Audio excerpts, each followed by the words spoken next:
So we are going to do session 4 on John Chrysostom, as he is known to us in church history. And as we are doing that, I'm just going to read real quick from 2 Timothy chapter 4. You just have to hear these words, 2 Timothy chapter 4, verse 1 and 2.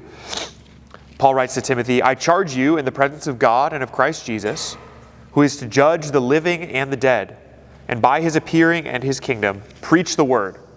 Be ready in season and out of season to reprove, rebuke, and exhort with complete patience and teaching. For a time is coming when people will not endure sound teaching."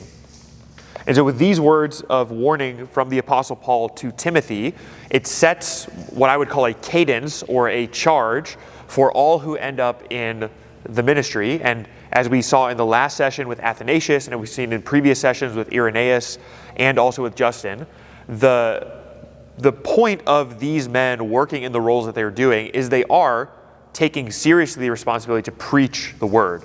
They're not playing fast and loose. They're not trying to make peace and try to get Christianity to survive. They're saying, here's what's true, here's what we hold fast to, and here's how we drive forward, holding fast to the truth. And you're going to see that also in this fourth man's life, John Chrysostom. You might not know a ton about him, except that he is a significant figure. Athanasius is, I think, much more well-known, and Augustine to the Western Church is more well-known. John Chrysostom is like the patriarch of what is today known as the Eastern Orthodox Church. He is their guy. And that makes sense because he's part of the Eastern Roman Empire. So the Roman Empire splits at some point into East and West. The Eastern part is mainly Greek-speaking, and the Western part becomes increasingly more Latin-speaking, and eventually by the time of Augustine, Latin is the dominant language in that Western part of the empire. So the West and East split along the lines of Latin and Greek.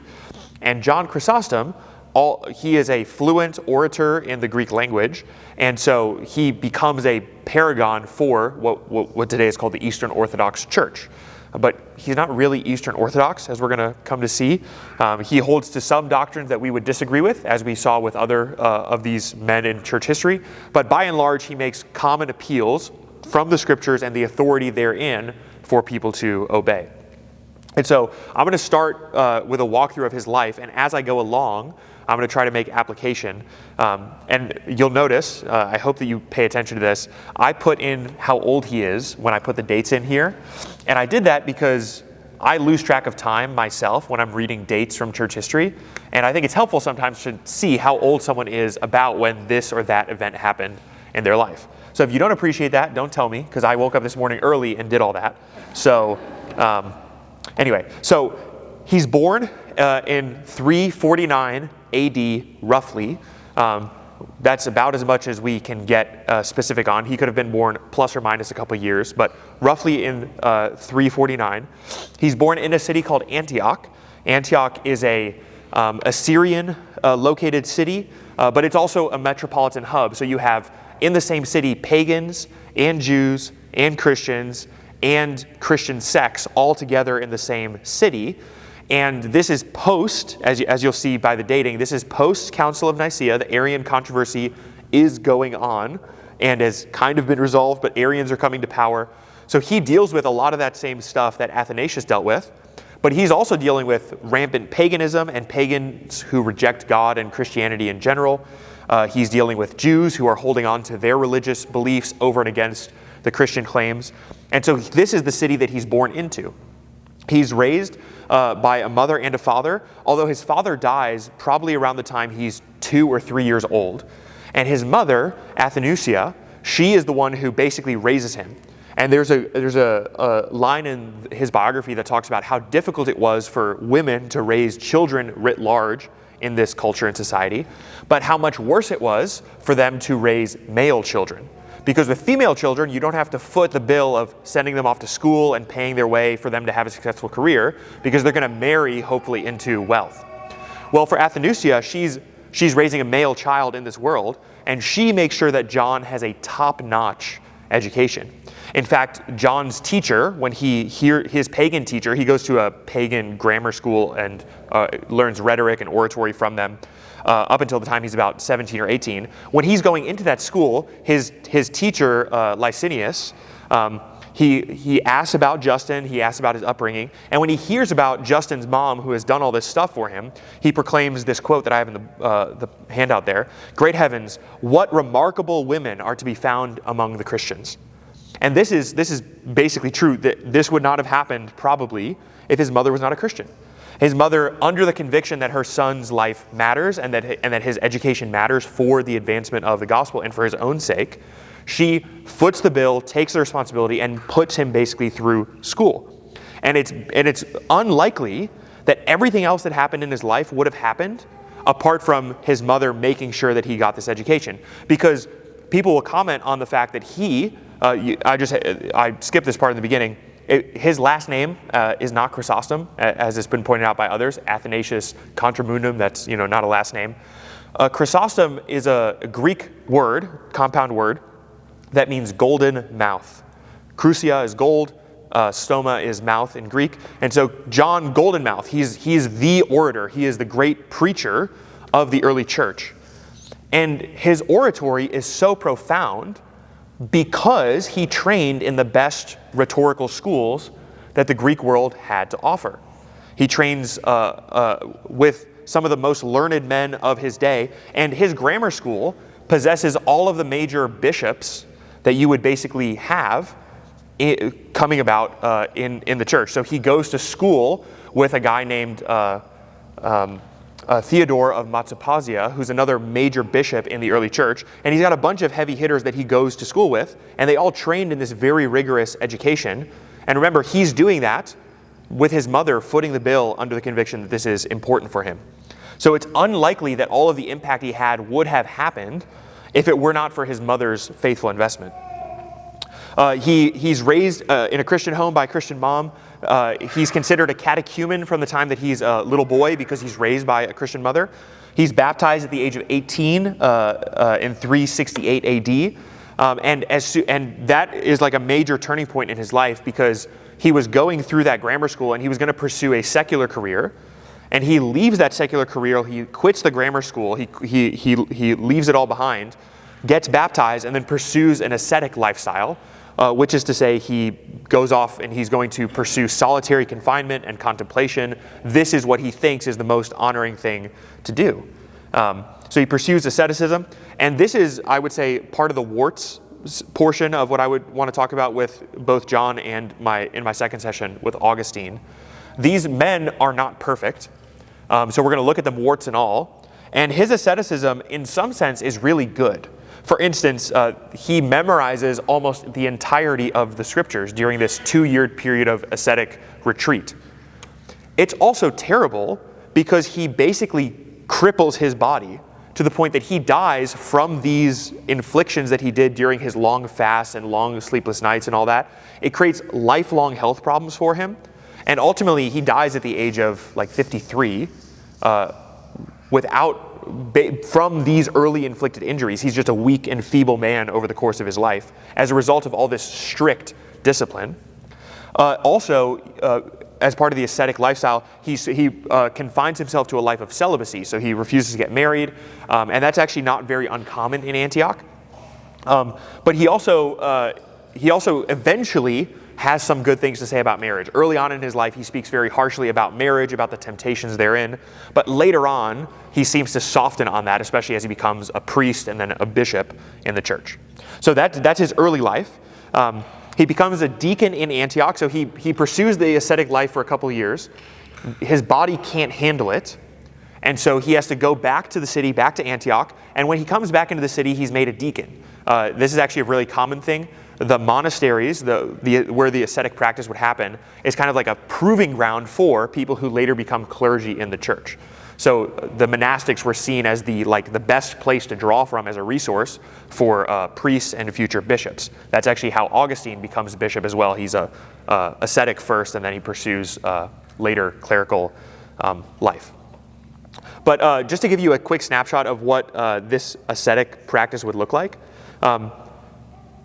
there's some debate about whether this was around at the time of John in Antioch, but something that is said of their practice is that they would try to essentially never lay down, because they saw laying down as kind of giving in to the temptation of the flesh. And so I have a quote for you here about his practice. This is a self-reflection that he has on the ascetic life. He adds, for the most part, during that long span, he spent it without sleeping, learning both the Old and the New Testament by heart, and for that entire 2 years he never laid down, not once, neither by night or by day.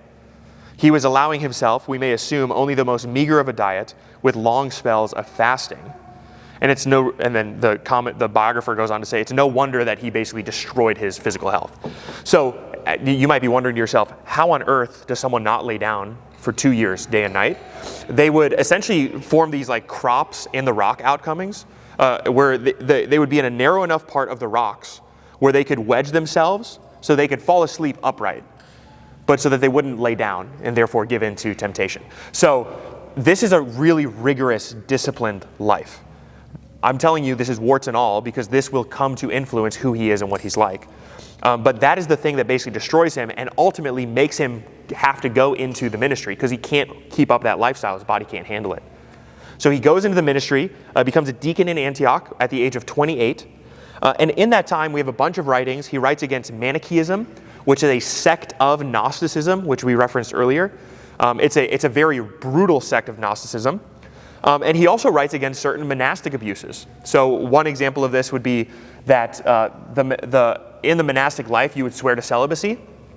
And so, well, if you were a guy and you swore to celibacy, but you also need to keep up a household, well, something that was a practice at the time, which was frowned upon, but people still did it, is that you would draw from nuns who had also sworn themselves to a life of celibacy, and they would live with the men to keep up the house. Now, this is a frowned upon practice because you can imagine of all the temptations that would arise. Two people sworn to celibacy, basically the same age, and in their youth, who are living together and acting as like a husband-wife couple managing a household, but maintaining celibacy. He writes harshly against that practice, and ultimately his writings end up helping to outlaw the practice or get it officially banished by the church. But this is a monastic abuse because celibacy is seen as this high virtue. After a couple years, he becomes a priest. So he's a deacon in 28. At the age of 28, he becomes a priest, which is to say a preacher, at the age of 37 in 386. And this is where the bulk of his influence to the church comes from. And I highlighted for you all the things I want you to see from his preaching. One thing that we learn about his preaching is that he was very fond of what we call topical preaching. So around certain feast days or certain holidays in the calendar of the church, he would preach topically. And he would also do so without them being church holidays. So for instance, during certain Jewish feast days, he would pause his normal preaching calendar and then preach against Judaism and how it gets wrong what Christians get right. So for example, around the Jewish feast of the Passover, he will pause his normal sermons, preach how Judaism has failed to understand who Christ is for 5 sermons, and then he'll go back to his normal preaching calendar. And he'll do this with Jews in the city who are living with him. So this is not a very peaceful or politically wise move, but he's doing it because he thinks that is what people need. They need to hear faithful preaching. He preaches against Manichaeism, this Gnostic sect. He preaches hard against them, especially in Antioch, because there's Manichae followers in Antioch. He preaches against Arianism. I pointed out that the timeline for this is when Arianism is at its peak, or it still hasn't fallen off entirely. He's living during that era. And so when he gets placed as the bishop in Antioch, the priest in Antioch, he essentially becomes this usurper to a rival Arian priest, and this becomes a big problem. In fact, there's 3 main churches in Antioch. 2 of them are Orthodox churches, one of them is an Arian church, and the Arian church maintains its status, its worship practice, all this stuff, over and against these other 2 Orthodox churches. And so he regularly preaches against Arianism, he writes against Arianism.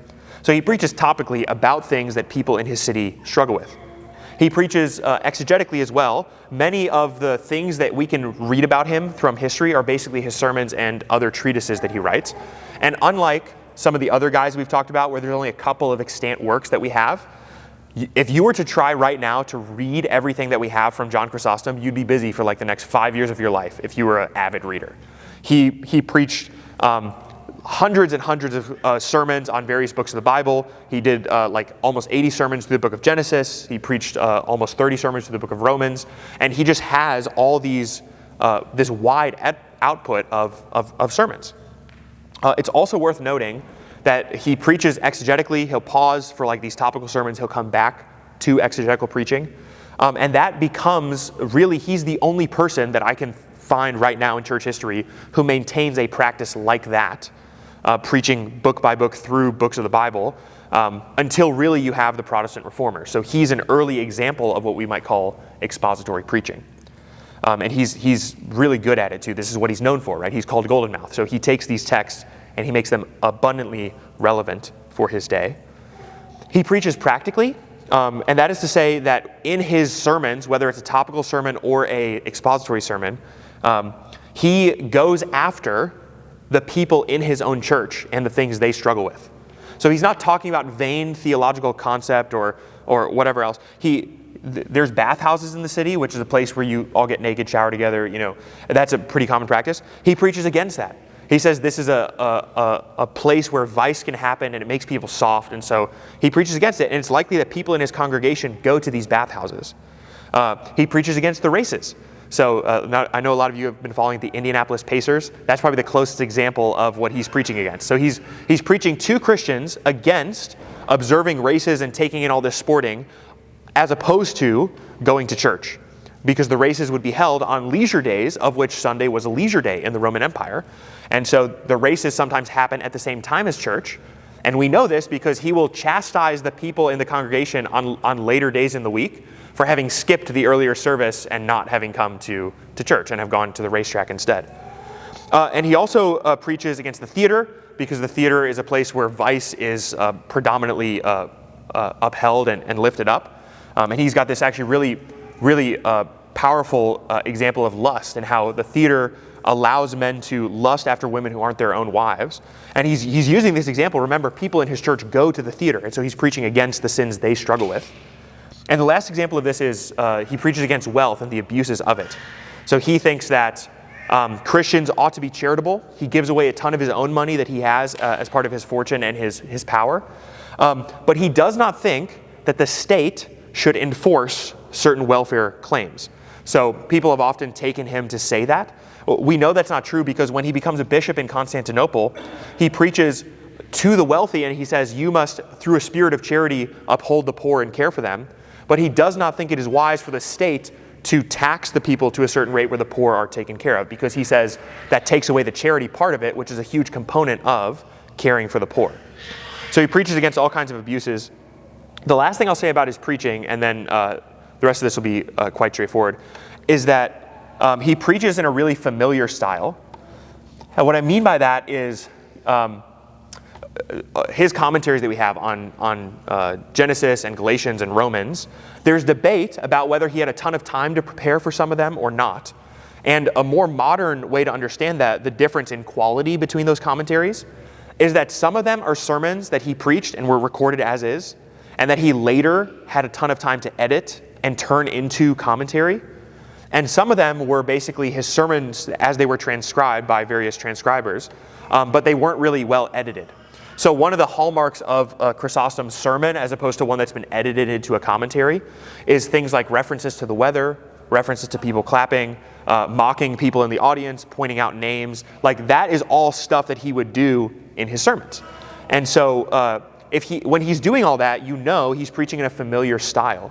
He's not trying to deliver these perfect orations, which, if you look at his name, we can think what a perfect oration is what we think of. We think of like a TED Talk that's been perfectly rehearsed, perfectly practiced time and time again. That's not what a familiar style of rhetoric is in his day. It's common speech, plain examples, vivid images. This is how he preaches. And if you read his sloppier commentaries, as they're called, you get a better sense of that style of preaching. And that's because even though he's one of the smartest people in his day, he uses a really high form of Greek. He wants the people to be able to follow him. He's like the common man's preacher. That's what he's really known for. And there's actually a real helpful quote on this idea in this same biography, where it talks about the difference between an exegete and a preacher. Let me find this for you real quick.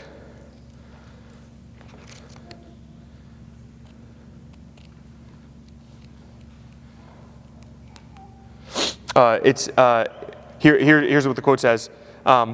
It is the exegete's task to clear up obscure passages as succinctly as possible, only exhorting to certain long-winded explanations when demolishing heretical interpretations.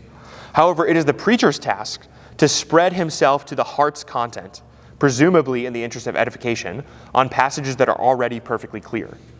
So what he's saying is, when he's preaching in a familiar style, he's taking clear passages of Scripture and he's making them abundantly applicable to his hearers. He's not preaching and trying to wrestle with 12 different interpretations of a text and then tell you his opinion on one of them. He's pressing plain meaning onto his people. And actually, this is what gets him in trouble. When he becomes a bishop in Constantinople, he continues this habit, and eventually the people in the royal court in Constantinople get upset with him, and they exile him not once but twice. And then eventually they exile him a third time, and that third exile is the one in which he dies. And that is all political stuff. They accuse him of certain things because they're upset with him preaching against their vices. And that's because he was doing that. Like, the emperor would sit in his sermons and would hear John Chrysostom's homilies, and Chrysostom would preach against the vices of the emperor and the emperor's wife, like right there with them in the audience. And so this is how he gets in trouble. And so he's provocative. He's a very authoritarian bishop. You can read about that if you'd like to. He centralizes a ton of power so that he can have control over the monks and make sure they're not committing abuses or other kinds of church funds. He tries to seize all that. And eventually he's exiled at the age of 55. That's his exile from this court in Constantinople. He dies around the age of 57, a couple years after that. And so backing up and looking at his life writ large, there's only one main thing I want you to understand as a modern application of him, which is that him as a preacher, I think, is an embodiment of what preaching ought to be. So if you take those 4 points that I have under the Antioch section, how he preaches topically when it's required. He preaches exegetically the other times. He preaches practically, meaning in a way that people can understand and relate. And then he preaches in a familiar style, so he's not using giant words. He's using plain images, plain expressions. This is, I think, the picture of a good preacher and a good preaching ministry. And in our day, I think that because of professional speaking and professional engagements, and there's a temptation even in seminaries to do homiletics classes and have all kinds of perfection to the craft of preaching, I think John Chrysostom is a really great model of what faithful preaching looks like. And the thing I would say as a very practical note on this is that preachers should regularly make their congregation and the world around them uncomfortable. So he's not a safe person. He gets exiled because of his preaching. But his people also love him because he's telling people how it is.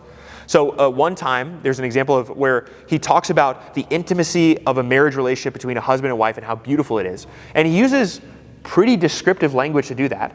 And then the next homily that we have recorded from him, he has to apologize for using such descriptive language. And then he caveats his apology by saying, I was only trying to make plain to you what we can all see and understand, that marriage is a beautiful gift from God. So he's sometimes a little on the fringes with how he applies. But the point is, he wants people to get it. He wants people to understand what's going on. And he kind of makes his congregation uncomfortable a lot of times. And if you were to read him, he'd probably make you uncomfortable. He talks very frankly about false teaching, very frankly about the abuses of wealth. He criticizes and harshly chastises Arians and their abuses of doctrine. And that's basically what he is. He's just the preacher of the early church, and he faithfully heralds the word for his entire time as a minister, and dies in exile as a result of having faithfully heralded the word.